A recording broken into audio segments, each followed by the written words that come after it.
The baseball rolled to a stop at Sergeant Takeshi Yamamoto's boot, scuffed leather catching the afternoon sun like a worn promise. He stared at it, this strange American sphere, as if it might explode.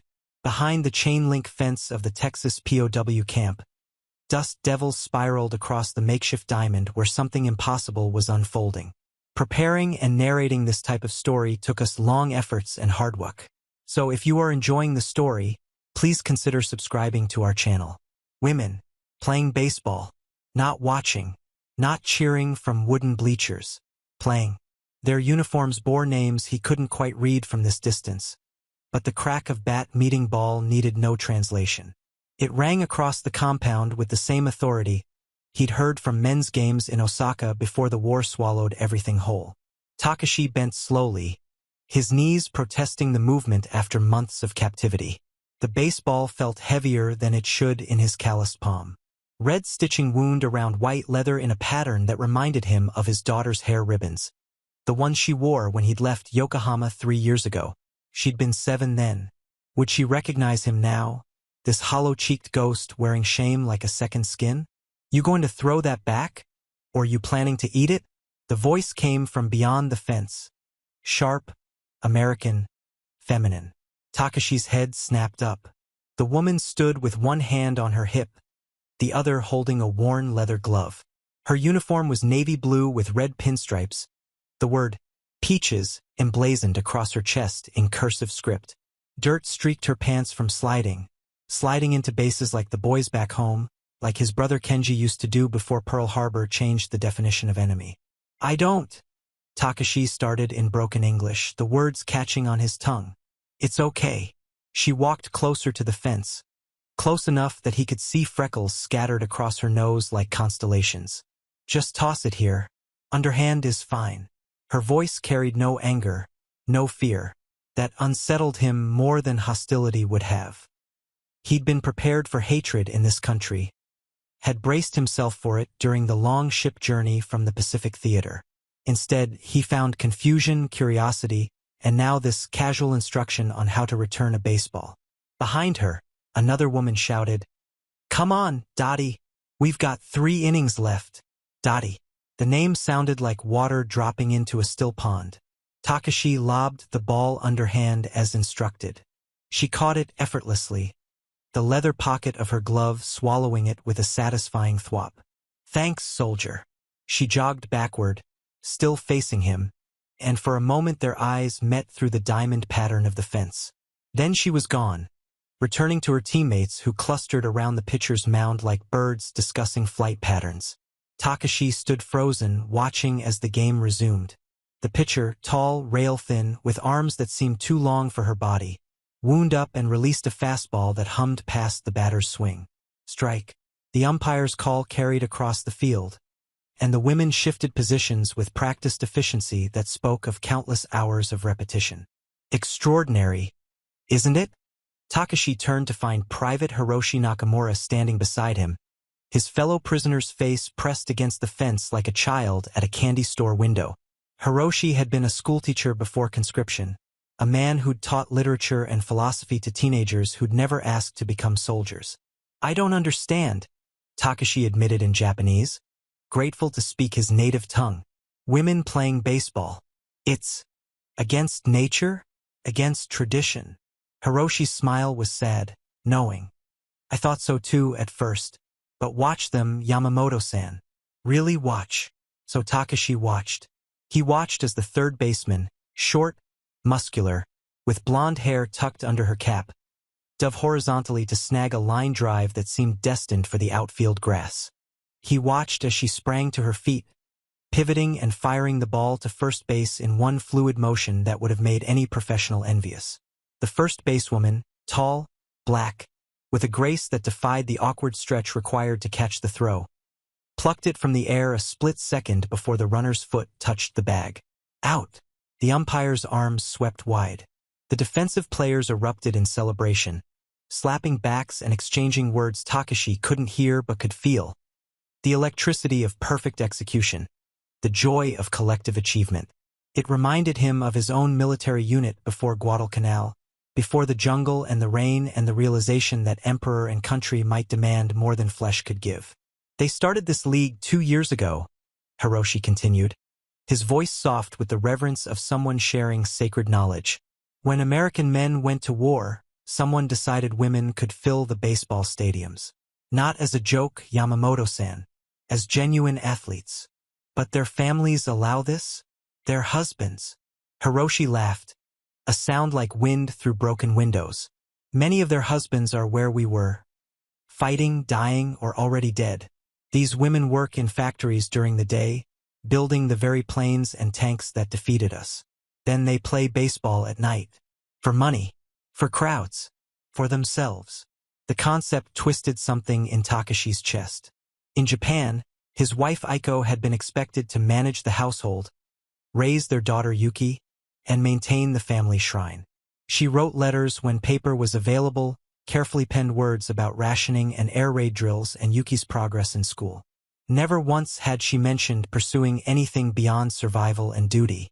Yet here were American women, wearing pants and sliding into bases and spitting tobacco juice like the sailors Takeshi had guarded before his capture. They carried themselves with a confidence he'd only seen in men. But there was something else too. A lightness. A joy that seemed obscene in a world still bleeding from war. The game continued as the sun began its descent toward the western horizon, painting the sky in shades of orange and purple that reminded Takeshi of burning cities. The women played through 7 innings, their shadows lengthening across the diamond like dark promises. When it ended, Peaches winning 5-3, according to Hiroshi who'd been keeping score on a scrap of paper, they lined up and shook hands with the opposing team, a gesture of sportsmanship Takeshi recognized from his own baseball-playing youth. That night, lying on his narrow cot in the barracks shared with 40 other Japanese prisoners, Takeshi couldn't sleep. The image of Dotty catching that baseball haunted him, not because it was wrong, but because it suggested possibilities he'd never considered. What if Yuki wanted to play baseball? What if Aiko wanted something beyond the 4 walls of their home? What if the world he'd fought to preserve was smaller than the one being born in its ruins? Private Kenji Matsuda, occupying the cot beside him, spoke into the darkness. You saw them today. The baseball women. Hi. It troubles you. It. Takeshi searched for honest words. It makes me wonder what we were fighting for. Kenji was quiet for so long that Takeshi thought he'd fallen asleep. Then, my sister wrote to me before I was captured. She'd started working in a munitions factory in Nagoya. She wrote that she'd never felt so alive, so capable. I thought she'd gone mad from the stress. He paused, and Takeshi could hear him shifting on the thin mattress. Maybe she was saner than any of us. The next morning arrived with the mechanical precision of camp routine. Wake-up call at 6, breakfast of watery oatmeal and bitter coffee, work assignments distributed by the American guards who tried to treat them firmly but fairly, as if kindness could erase the stain of being conquered. Takeshi's assignment placed him in the camp's vegetable garden, a quarter-acre plot where tomatoes, beans, and squash grew under the relentless Texas sun. The work was honest, familiar. His grandfather had been a farmer before moving to Yokohama's shipyards. Digging his hands into soil that smelled of minerals and last night's rain, Takeshi could almost pretend he was home, almost forget the barbed wire and guard towers that defined his current existence. Morning, fellas. He looked up to find 3 women approaching the garden's edge, carrying large baskets. Not the baseball players, these were older, volunteers from the local church who brought fresh bread and sometimes letters that had passed through multiple censors' hands. But walking behind them, wiping sweat from her brow with a handkerchief, was Dotty. She wore civilian clothes today. A simple blue dress with white flowers, practical shoes, hair pulled back in a ponytail that swayed as she walked. Without her uniform, she looked younger, more vulnerable, though the confidence remained in her stride. We're collecting vegetables for the church social, one of the older women explained to Sergeant Miller, the guard supervising the garden detail. Reverend Patterson said y'all might have tomatoes ready. Miller nodded, gesturing toward the plants. Help yourselves, ma'am. These boys have been doing good work. Dottie's eyes found Takeshi immediately, recognition flickering across her face. She smiled, small, uncertain, but genuine. He quickly looked down at the soil, unsure how to respond. Prisoners acknowledging civilians felt dangerous somehow, like crossing an invisible line that separated victor from vanquished. But she walked over anyway, basket dangling from one arm. "You're the one who threw the ball back yesterday." "Hi, yes." His English felt clumsy, each word a small stone he had to carry across his tongue. "That was a good throw. Accurate." She knelt beside a tomato plant, inspecting the fruit with the same focused attention she'd given to fielding. "You play baseball? Before?" "Little bit. When young." Takeshi gestured to his chest. "Schoolboy." "Me too." She plucked a ripe tomato, placed it gently in her basket. "Started when I was 8. My daddy was a coal miner in Kentucky, worked 12-hour shifts underground. Baseball was the only thing that made him smile when he came home." Her voice carried a wistfulness that transcended language barriers. "He taught me everything.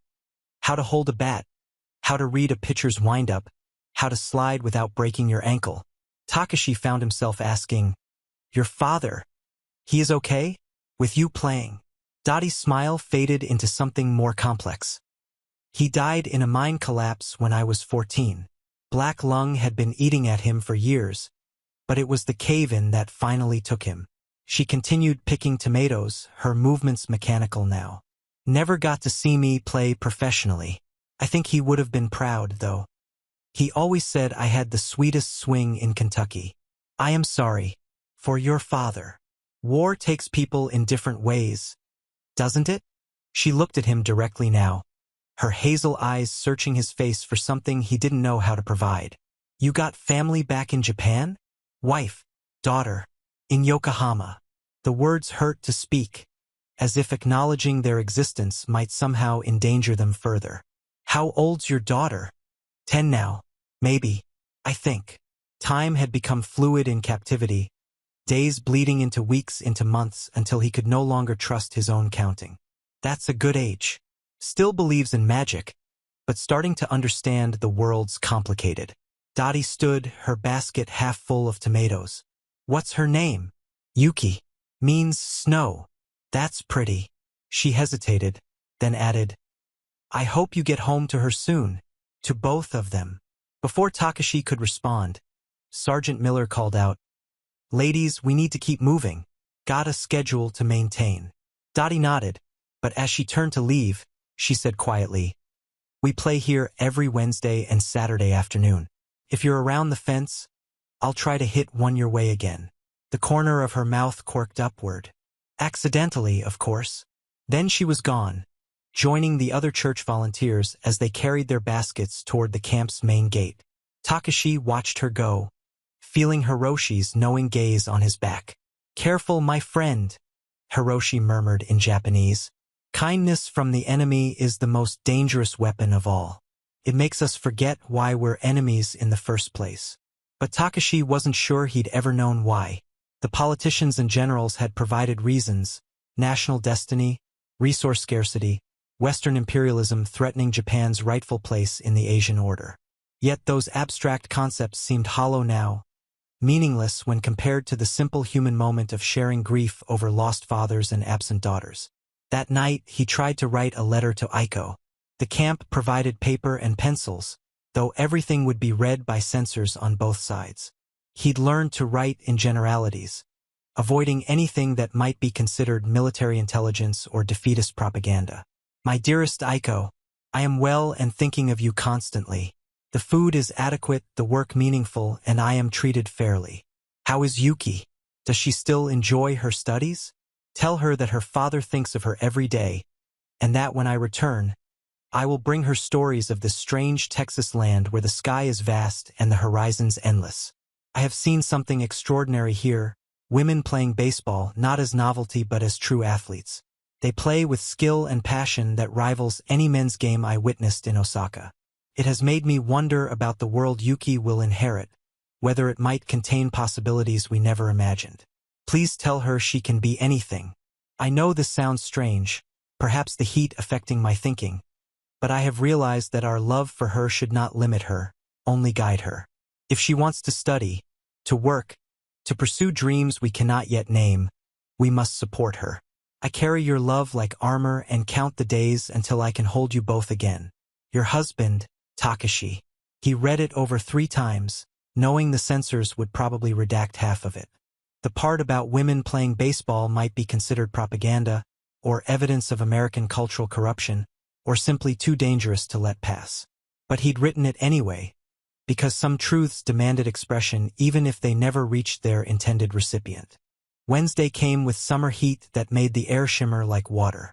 Takeshi found himself volunteering for fence repair duty, work that coincidentally placed him near the baseball field during the women's practice time. Hiroshi joined him, along with Private Matsuda and Corporal Tanaka, for Japanese soldiers pretending to focus on tightening chain link while watching American women take batting practice. The Peaches were there, along with another team whose uniforms read bells in flowing script. They rotated through drills with military precision, fielding ground balls, practicing rundowns between bases, taking turns in the batting cage that some enterprising carpenter had constructed from scrap lumber and chicken wire. Dotty saw them immediately. She waved, casual as sunlight, before stepping into the batter's box for her round of swings. The pitcher, a different woman than Saturday, this one shorter with powerful shoulders, wound up and delivered a fastball that Dotty sent screaming toward left field. It rose and rose, clearing the fence by 20 feet, bouncing once before rolling to a stop near where Takeshi stood frozen. She'd hit it directly to them. Intentionally, Takeshi picked up the ball, feeling its weight, its possibility. Around him, his fellow prisoners watched with expressions ranging from curiosity to disapproval. Corporal Tanaka, a stern man who'd been a police officer in Sapporo, muttered, "We shouldn't fraternize. It's unseemly." But Hiroshi laughed. "We're watching women play baseball in the middle of Texas while our homeland burns. I think seemly lost all meaning somewhere over the Pacific Ocean." Takeshi threw the ball back, a long arc that dropped perfectly into Dotty's waiting glove. She grinned, mouthed "thank you," and returned to the batting cage. They watched for 2 hours, these Japanese prisoners of war, as American women played the game that had been invented in this country but had spread to Japan decades earlier, becoming beloved in both nations that now destroyed each other. The irony wasn't lost on Takeshi. That baseball, this child's game of throwing and catching and running in circles, might be the only language they truly shared. The confrontation came from an unexpected direction. 2 weeks after that first Wednesday practice, Takeshi was returning from the mess hall when he heard raised voices near the camp commander's office. Major Harrison, a fair-minded career officer who ran the camp with firm but reasonable hand, stood facing a civilian man whose expensive suit and polished shoes marked him as someone important. "This is highly inappropriate, Major. These are enemy combatants, not spectators at a sporting event." The civilian's voice carried the clipped authority of someone accustomed to being obeyed. "Having them watch American women. It's degrading to our athletes and dangerous for security. Mr. Caldwell, with all due respect, the prisoners are behind a fence performing assigned work. The women play on public land adjacent to the camp. I can't control where a ball gets hit. Then perhaps the women should play elsewhere." Caldwell's face had reddened to match his power tie. "I represent the All-American Girls Professional Baseball League, and I will not have our players subjected to the leering of Japanese prisoners. It's unseemly, unpatriotic." Takeshi ducked behind the corner of the nearest barracks, but he could still hear every word. Hiroshi appeared beside him, equally curious about the argument unfolding. Major Harrison's response was steel-wrapped in velvet. "The women play where they choose, Mr. Caldwell. This is still a free country, last I checked. And my prisoners aren't leering. They're watching baseball with the reverence it deserves. Some of them played before the war. They appreciate the game. They're the enemy. They're defeated soldiers following the rules of their captivity. There's a difference." Harrison's patience was clearly wearing thin. "Now, if you'll excuse me, I have a camp to run." "Good day, Mr. Caldwell." The civilian stormed past Takeshi's hiding spot, his face thunderous, his expensive shoes kicking up dust as he made his way to a gleaming black Packard parked near the gate. He drove off with excessive speed, leaving a trail of exhaust and indignation. That Saturday, When the women arrived for their game, everything felt different, tense. A new guard had been posted specifically to watch the prisoners who gathered near the fence. Not threatening, but present in a way that made clear their observation was being observed in turn. Dotty noticed. Between innings, while her team was batting, she walked to the fence where Takeshi and his companions stood. "I'm sorry about all this," she said quietly. "Caldwell's a bureaucrat who thinks women playing baseball is already scandalous. Adding prisoners of war to the equation probably gave him an aneurysm." "We make trouble for you," Takeshi said, the words coming easier now after weeks of occasional conversation. "Maybe we should not watch." "Don't you dare." Her voice carried unexpected fire. "You know what Caldwell wants? He wants us to play nice, smile pretty, and remember we're just temporary replacements until the real players come home. He wants us grateful for the opportunity instead of demanding what we've earned." She gripped the fence, her knuckles white. "Every person who watches us play, who takes us seriously as athletes, that's a victory. I don't care if you're American or Japanese or from the moon. You watch because you love the game, and that matters." Hiroshi spoke up, his English better than Takeshi's. "In Japan, baseball is very popular. Many boys play in school in neighborhood leagues. It is, how do you say, part of our culture now, even though it came from America." Dottie's expression softened. "I didn't know that. About Japanese baseball." "Oh yes, professional teams in Tokyo, Osaka, other cities. Very serious business." Hiroshi smiled sadly. "Strange to think, yes? We share this game, but we tried to kill each other." "Sports are weird that way," Dotty agreed. "The Olympics were supposed to bring nations together. Didn't stop the wars." She glanced back at the field where her team was rallying, runners on second and third. "Look, I have to go. But don't stop watching. Please. It means more than you know." The game continued, but the joy felt muted under the weight of Caldwell's disapproval. Takeshi could feel the new guard's eyes on them, could sense the shifting dynamics that turned simple observation into political statement. 3 days later, Major Harrison called Takeshi to his office. A rare summons that sent whispers through the barracks. Had he violated some rule? Offended some protocol? He walked across the dusty compound with his heart hammering against his ribs, preparing for punishment he didn't understand. Instead, Harrison gestured to a chair. "Sit down, Sergeant Yamamoto." Takeshi sat, back straight, hands on his knees. "I've received complaints," Harrison began, his voice neutral, "about prisoners fraternizing with the baseball players. Specifically, about you and Miss Dorothy Fletcher." He raised a hand before Takeshi could protest. "Before you panic, let me be clear. You haven't violated any regulations. All interactions have been appropriate, supervised, and brief. But there are people who believe even appropriate interaction is problematic." "I understand, sir. I will stop." "I'm not ordering you to stop." Harrison leaned back in his chair, studying Takeshi with eyes that had seen too much war. "I'm asking you to be careful. Miss Fletcher is already fighting battles you can't imagine, proving herself as an athlete in a world that considers women's sports a novelty, dealing with executives who see the league as temporary entertainment rather than legitimate competition. She doesn't need the additional complication of accusations that she's sympathizing with the enemy." "She is kind," Takeshi said simply. "She sees us as people, not monsters. That is rare." "It is, which is why I'm telling you this informally rather than forbidding contact. Dorothy Fletcher and women like her, they're pioneers, Sergeant. They're redefining what's possible in this country. But pioneers get shot at metaphorically and sometimes literally." Harrison pulled out a file, opened it.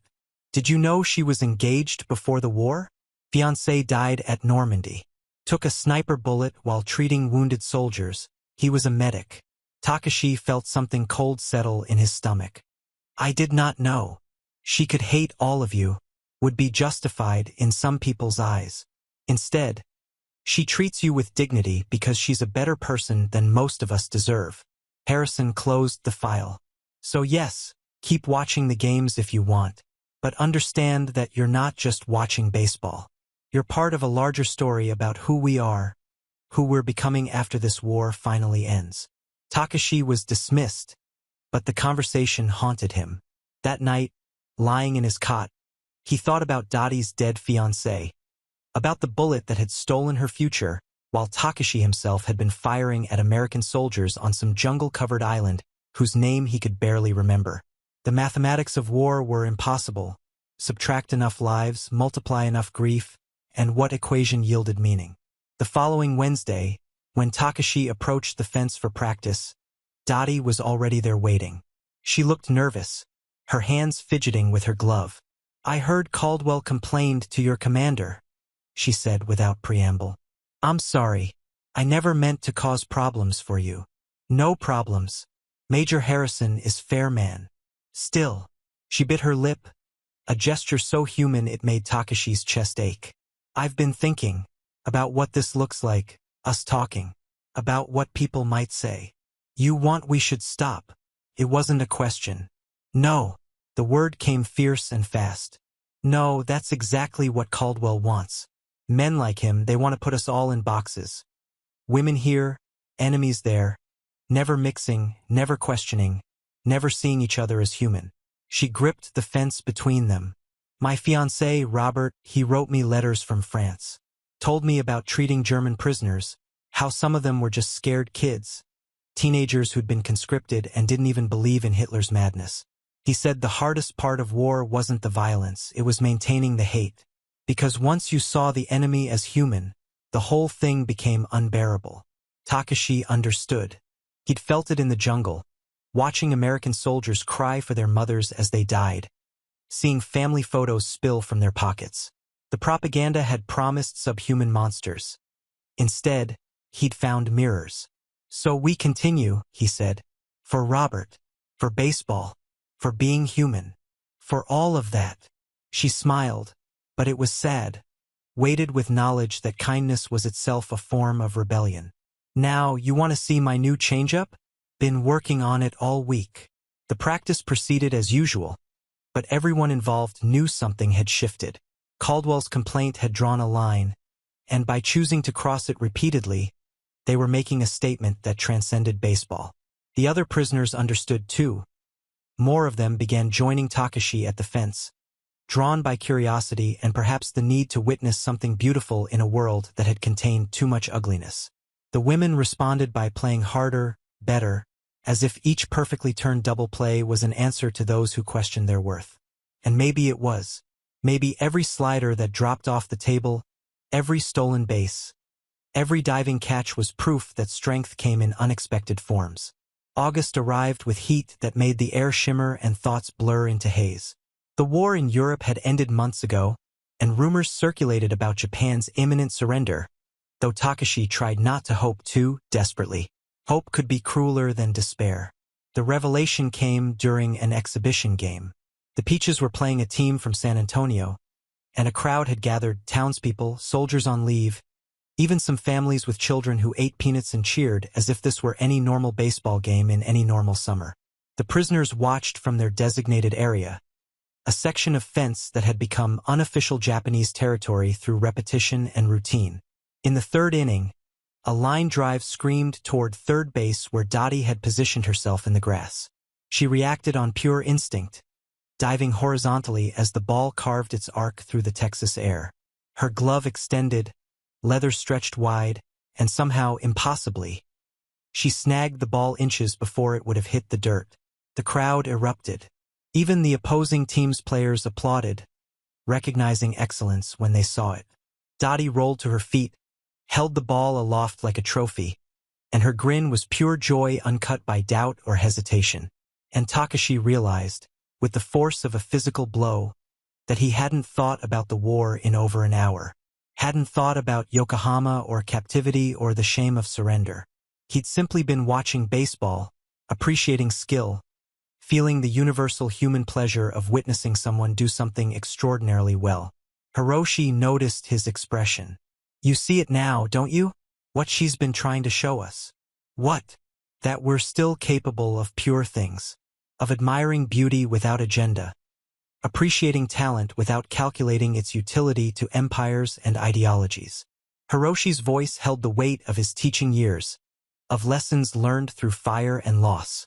Baseball is the one place where being Japanese or American doesn't matter, only whether you can hit, catch, throw. It's the most democratic thing I've seen in this country. After the game, Peaches winning 7-4 in a contest that was closer than the score suggested. Something unprecedented happened. The team captain, a woman named Marge Callahan who played catcher and managed the team, approached the fence where the prisoners stood. She was tall, broad-shouldered, with the kind of presence that commanded attention without demanding it. Major Harrison gave permission for this, she announced, her voice carrying authority.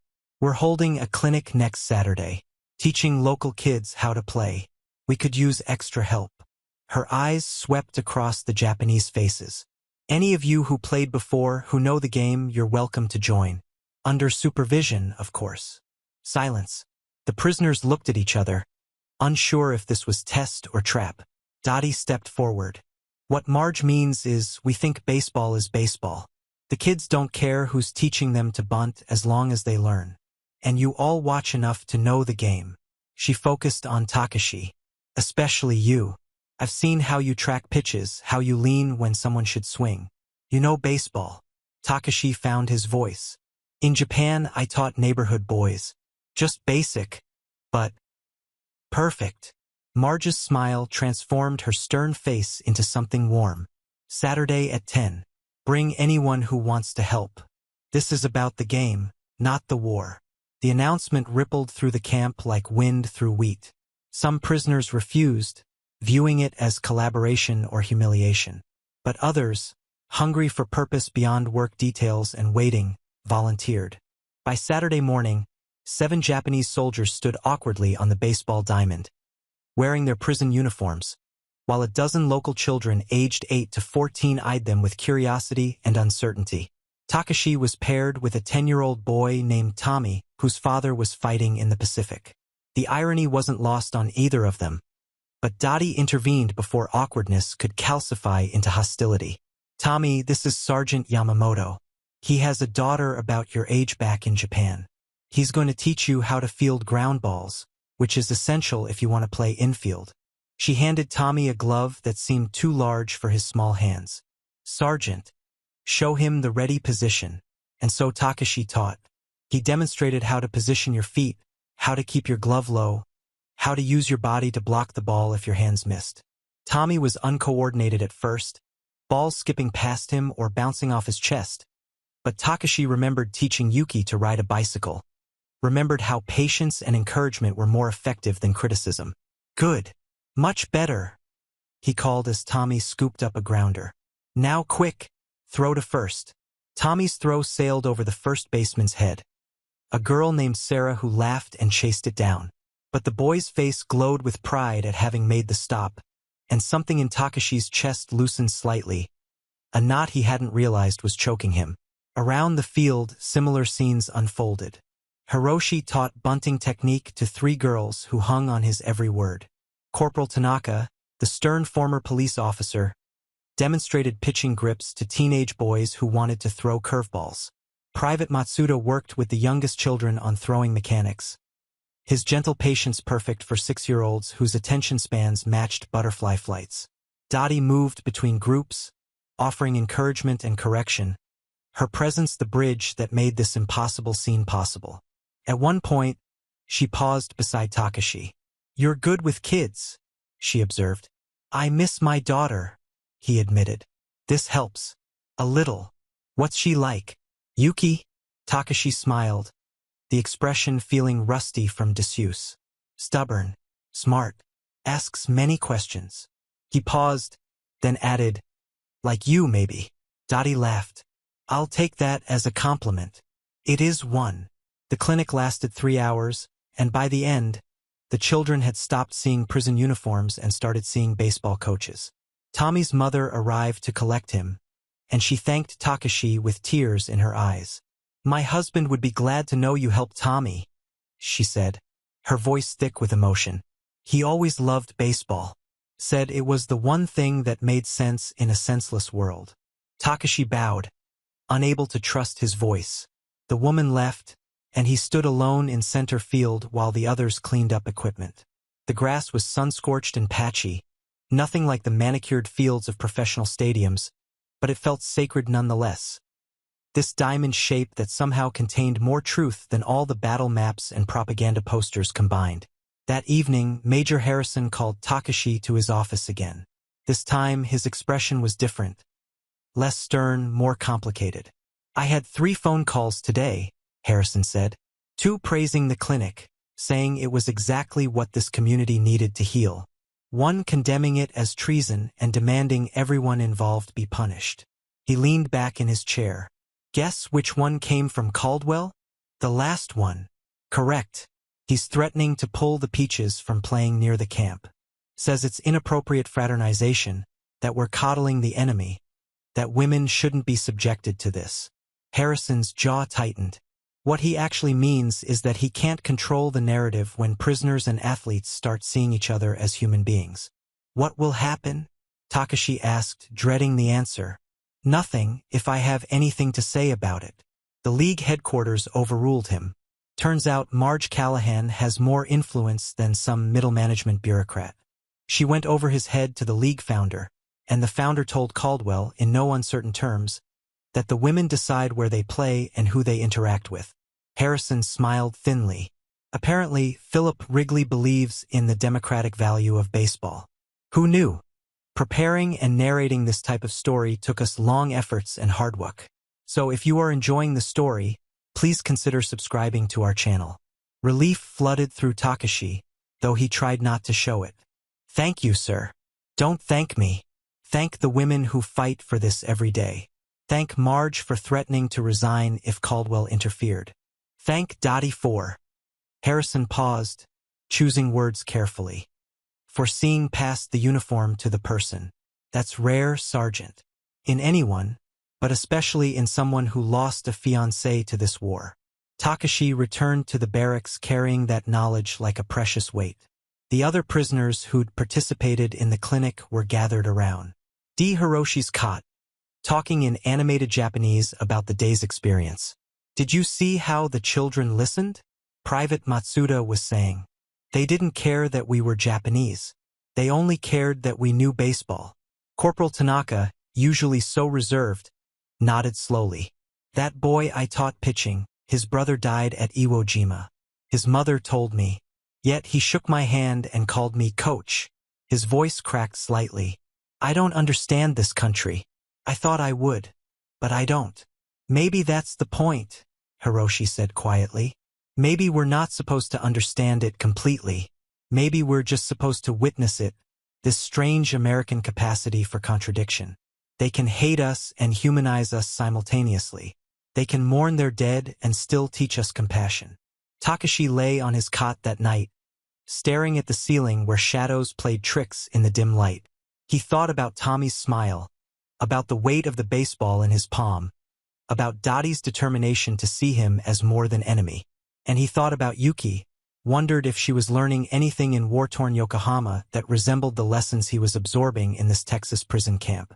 The next Wednesday, when the women came for practice, everything felt different. The guard was still present, but his posture had relaxed.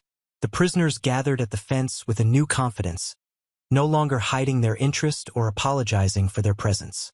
And the women played with a fierce joy that seemed to say, "This is ours and we share it with whom we choose." Dotty hit another ball toward the fence during batting practice, this time clearly deliberate, the trajectory calculated. Takeshi caught it cleanly, held it for a moment, then threw it back in a perfect arc. She caught it one-handed, grinned, and shouted, "Nice throw, coach!" The title startled him.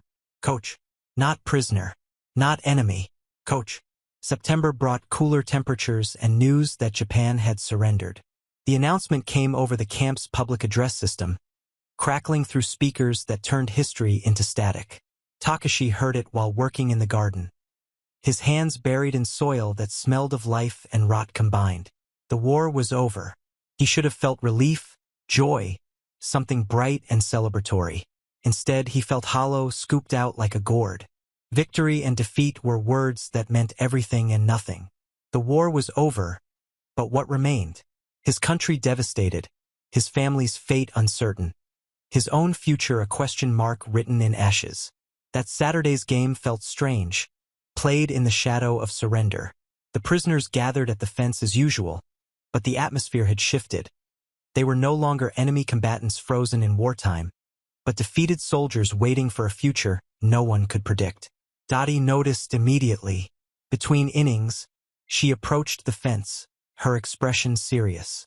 "You heard," she said simply. "Hi. Yes. What happens now? To you, to all of you. We don't know. Wait for processing. Wait for ships to take us home." Takeshi's voice sounded distant even to himself. "If there is home to return to." "Yokohama was bombed," she said gently. "I read the reports, but it's still there. Damaged, but standing. And my family? I don't know. I'm sorry." They stood in silence, the fence between them suddenly feeling thicker, more impenetrable. The war's end should have brought clarity, but instead it highlighted how much remained unresolved, unhealed. "Will you keep playing?" Takeshi asked finally. "When the men come home?" Dotty's laugh was bitter. "That's the question, isn't it? The league says we'll continue, that we've proven women's baseball is viable. But I hear things. Rumors that attendance will drop, that sponsors want to shift resources back to men's leagues, that we're expected to gracefully step aside now that we're no longer needed." She kicked at the dirt.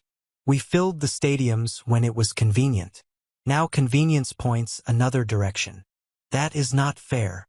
"No, it's not. But fairness isn't guaranteed. Is it? We take what we can get and fight for what we deserve." She looked at him directly. "Like you teaching those kids. That wasn't about baseball, not really. It was about proving you're still human, still capable of giving something valuable to the world." "Maybe baseball is always about more than baseball," Takeshi said. "Maybe." She glanced back at the field where her teammates were warming up. "Listen, I don't know when you'll ship out, but before you go, the team wants to do something. A final game, prisoners versus townspeople. Mixed teams. Just for fun, but also—" She struggled to find words. To mark this moment. To say that something good happened here, even in the middle of all this ugliness. "Major Harrison will allow?" "He already approved it. Said it was the most American thing he could think of. A baseball game as reconciliation." Dotty smiled. "So what do you say? You willing to play?" Takeshi felt something crack open in his chest. Not breaking, but blooming. "Yes, I will play." The game was scheduled for 2 weeks later, giving everyone time to prepare. Word spread through both the camp and the town, generating excitement and controversy in equal measure. Some townspeople boycotted, refusing to participate in any event that treated Japanese prisoners as equals. But others signed up eagerly, curious or genuinely interested in this experiment in sportsmanship. Hiroshi volunteered to play first base. Corporal Tanaka would pitch. Private Matsuda agreed to coach the younger players who'd been invited to participate. And Takeshi would play third base, the position he'd loved as a boy in Osaka, before the world taught him to love other things like duty and honor and ultimately nothing at all. The days leading up to the game felt suspended, dreamlike. Takeshi practiced during work breaks, fielding imaginary ground balls, working through the rusty mechanics of movements his body had forgotten. At night, he dreamed of baseball fields that stretched forever, diamonds without fences or borders, where the only thing that mattered was whether you could make the play.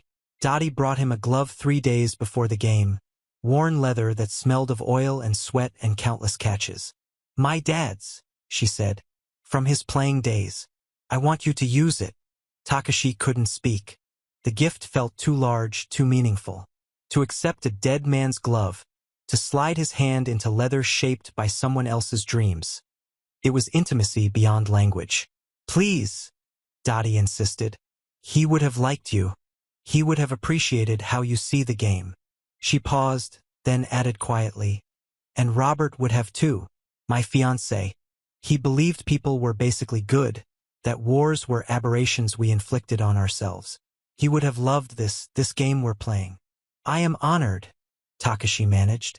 "I will play my best." "I know you will." The day of the game arrived with perfect weather, clear skies, mild temperature, a breeze that carried the scent of late summer grass. A small crowd gathered, maybe 60 people including the prisoners who weren't playing. Major Harrison served as umpire, a symbolic choice that acknowledged his role in making this possible. The teams were mixed by design. 3 prisoners, 3 townspeople, 3 women players on each side. Takeshi's team included Dotty at shortstop, Tommy from the clinic at second base, and a local hardware store owner named Frank who played left field and told jokes between pitches. The opposing team featured Marge Callahan catching, Hiroshi at first, and a teenage girl named Betty who pitched with surprising velocity. Before the first pitch, both teams lined up along the baselines for introductions. As Takeshi's name was announced, a strange thing happened. The crowd applauded. Not everyone and not enthusiastically from all corners, but enough that it felt real. They were clapping for him, for all the prisoners, for their participation in this ritual of normalization. "Play ball," Major Harrison called, and they played. Takeshi grounded out his first at-bat, but the feel of bat meeting ball sent electricity through his arms that he'd almost forgotten existed. In the second inning, he fielded a sharp grounder from Betty and threw her out at first, Hiroshi's long stretch barely beating her speed.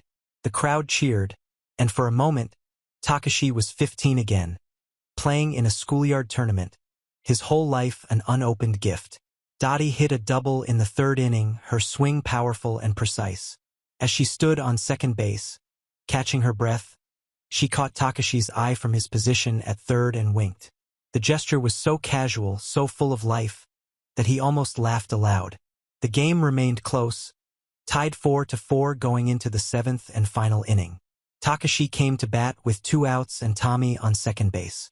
Betty wound up, delivered a fastball that seemed to hang in the air like a promise. Takeshi swung, and the crack of contact was the sweetest sound he'd heard in years. The ball sailed over the left fielder's head, bouncing toward the fence as Tommy raced home and Takeshi rounded first, then second. The throw came in as he approached third base, and he had a split-second decision. Stop at third with a triple or try for an inside-the-park home run.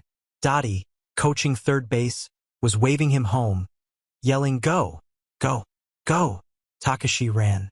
His legs burned, his lungs screamed, but he ran with everything he had left. The catcher, a burly man named Pete who owned the local pharmacy, positioned himself to receive the throw. The ball and Takeshi converged on home plate simultaneously, and he slid, dust exploding around him as leather and body collided. Safe! Major Harrison's arms swept wide. The crowd erupted. His teammates mobbed him, including Dotty who pulled him to his feet with a strength that matched her joy. They'd won 6-4, but the score felt irrelevant compared to the moment. This impossible convergence of former enemies celebrating a home run, a game, a fragile bridge built from baseball and stubborn hope. After the game, as players from both teams shook hands and shared water from a common bucket, Takeshi found himself standing next to Frank, the hardware store owner who'd played left field. "My son died on Okinawa," Frank said conversationally, as if discussing weather. "Marine Corporal, 23 years old." Takeshi's joy evaporated. "I am sorry." "Me too." Frank took a long drink of water, wiped his mouth with his sleeve. "But watching you play today, watching how you coached that kid Tommy, how you respected the game, it reminded me that my son died fighting people, not monsters. That helps somehow. Doesn't bring him back, but it helps." Before Takeshi could respond, Frank extended his hand. They shook, and in that grip was everything that couldn't be spoken. Grief and forgiveness, rage and resignation, the impossible work of being human in a world that made humanity optional. 3 weeks later, Takeshi boarded a transport ship bound for Yokohama. The processing had been swift once Japan's surrender became official paperwork, medical examinations, the surreal bureaucracy of transforming enemies back into civilians. He carried almost nothing. A small bag of clothes, the letters from Aiko that had reached him during captivity, and Dorothy's father's baseball glove, which she'd insisted he keep. "Give it to Yuki," she'd said at their final goodbye. "Tell her an American woman wanted her to play baseball if she wanted to." Tell her the world is bigger than anyone thought. The voyage took 17 days, and Takeshi spent most of it on deck, staring at an ocean that looked different in peace than in war. He thought about everything he'd learned in that Texas camp, about resilience and kindness, about women who played baseball with the seriousness of revolutionaries, about the strange alchemy that transformed enemies into human beings through shared love of a game. Yokohama was devastated, whole neighborhoods reduced to rubble and ash. But his family's apartment building still stood, damaged but inhabitable. And when he climbed the stairs to the 3rd floor, knocked on a door he'd last touched 3 years ago, it was Aiko who answered, thinner and worn but alive. Behind her stood Yuki, now 10 years old, her eyes wide with cautious recognition. "Papa?"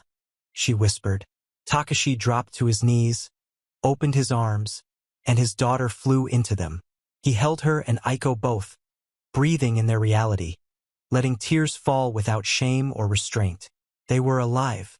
Against all probability, they had survived. That night, after a simple dinner of rice and pickled vegetables, luxury in this broken city, Takeshi gave Yuki the baseball glove. He told her about Dotty, about the women who played baseball, about teaching American children and playing a game where nationality mattered less than whether you could turn a double play. "Can I play baseball?" Yuki asked, her voice small but determined. "Girls can play." Takeshi looked at Aiko, saw her uncertainty but also her willingness to imagine different futures. He thought about Dotty sliding into home plate, about Marge Callahan's leadership, about the fierce joy of women refusing to be limited by others' expectations. "Yes," he said firmly, "girls can play." Takeshi opened a small sporting goods store in rebuilt Yokohama, specializing in baseball equipment. Above the counter hung a photograph. American women in baseball uniforms, smiling at the camera, posing with bats and gloves. Customers sometimes asked about it, and he told them the story. Condensed, simplified, but true in its essentials. Yuki played on a neighborhood girls' team he'd helped organize, one of the first in post-war Japan. She used her grandfather's glove, the one from Texas, from Dorothy's father, carrying stories across an ocean, and played third base with the same fierce determination Takeshi remembered in himself as a boy. The All-American Girls Professional Baseball League had folded in 1954, a victim of television, changing social attitudes, and the return of men's baseball to prominence. But Takeshi read about it in old American newspapers that occasionally reached Japan, and he grieved its ending. Those women had shown.